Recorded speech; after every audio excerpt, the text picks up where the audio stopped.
அனைவருக்கும் வணக்கம். சித்த மருத்துவர் ரமேஷ், மருதம் சித்த மருத்துவமனை, கரூர். இன்னைக்கு இந்த காயக்கற்பம் அப்படிங்கிறது தான் பேசுகிறோம். இன்னைக்கு காயக்கற்பம் நம்ம எடுத்துக்கிறதுக்கு நிறைய கட்டுப்பாடுகள் உண்டு. சாதாரணமாக நம்ம வீட்டில் இருக்கிற பொருளை வச்சு நம்ம என்ன காயக்கற்பமாக நம்ம பயன்படுத்தலாம் அப்படின்னா, ஒரு 40 நாள் இந்த காயக்கற்பம் நம்ம எளிய முறை காயக்கற்பத்தை நம்ம எடுத்துக்கலாம். காயக்கற்பத்துக்கு என்ன ஒரு எஃபெக்ட்னா, இம்யூனோ மாடுலேட்டர் எஃபெக்ட் இந்த கற்பத்துக்கு உண்டு.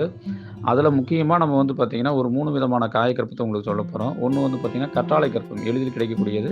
இந்த கற்றாழை பார்த்திங்கன்னா நம்ம ஒரு 5 to 10 கிராம் டெய்லியும் பார்த்திங்கன்னா கழுவி ஒரு 7 முறை நல்லா கழுவி அதை கற்கண்டு சேர்த்து நம்ம டெய்லி எடுத்து வரும் பொழுது உடல் நன்கு குளிர்ச்சி அடையும். உடல் நல்லா இறுகக்கூடிய தன்மை இதுக்கு உண்டு. அதே மாதிரி இந்த மேக நோய்கள்லாம் வராது. இது ஒரு எளிய முறை கற்பம். அதே போல் இஞ்சி கற்பம். இஞ்சி கற்பம்ங்கிறது இஞ்சியை நம்ம தோல் சீவி கழுவி அதை தோல் சீவி அதில் அதை சின்ன சின்னதாக வெட்டி அதை நம்ம தேனில் ஊற வச்சு நம்ம சாப்பிடும் பொழுது உடம்புல இருக்கிற அந்த வாயுத்தன்மை, உடம்புல அதிகமான நீர்த்தன்மை குறையும். அதே போல் உடம்பு வலிமை உண்டாகக்கூடிய தன்மை இந்த இஞ்சிக்கு உண்டு. அதே மாதிரி இஞ்சியை நம்ம ஊறுகாயை பயன்படுத்தலாம்.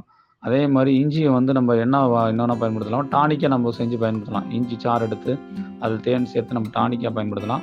மூணாவது இன்னொரு முறை என்னென்னா, நம்ம சீரகத்தை ஒரு 40 நாள் 1 to 2 கிராம் அளவு பார்த்திங்கன்னா நம்ம எடுத்துக்கலாம். அதை எப்படி பண்ணுறதுன்னா, நம்ம சீரகத்தை வெயிலில் லைட்டாக காய வச்சு அதை லைட்டாக வறுத்து நல்லா பொடி பண்ணி நம்ம அது கூட கற்கண்டு சேர்த்து நம்ம சாப்பிட்டு வரும்பொழுது 1 to 2 கிராம் அளவு நம்ம சாப்பிட்டு வரும்பொழுது நல்ல ஜீரணம் ஏற்படும்.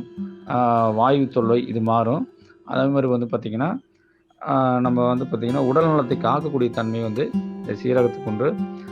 தொடர்ந்து சித்த மருத்துவம் சார்ந்த உங்களுக்கு எளிய முறை மருத்துவ குறிப்பில் கொடுத்து வர்றோம். எங்களுடைய சேனலை சப்ஸ்கிரைப் பண்ணுங்கள், ஷேர் பண்ணுங்கள். உங்களுடைய ஆதரவு எங்களுக்கு தொடர்ந்து தேவை. எங்களுடைய மருத்துவ குறிப்பிலும் மற்றவங்களுக்கு தெரிஞ்ச மக்களுக்கும் விழிப்புணர்வு ஏற்படுத்தும் விதமாக நீங்கள் ஷேர் பண்ணுங்கள். மிக்க நன்றி.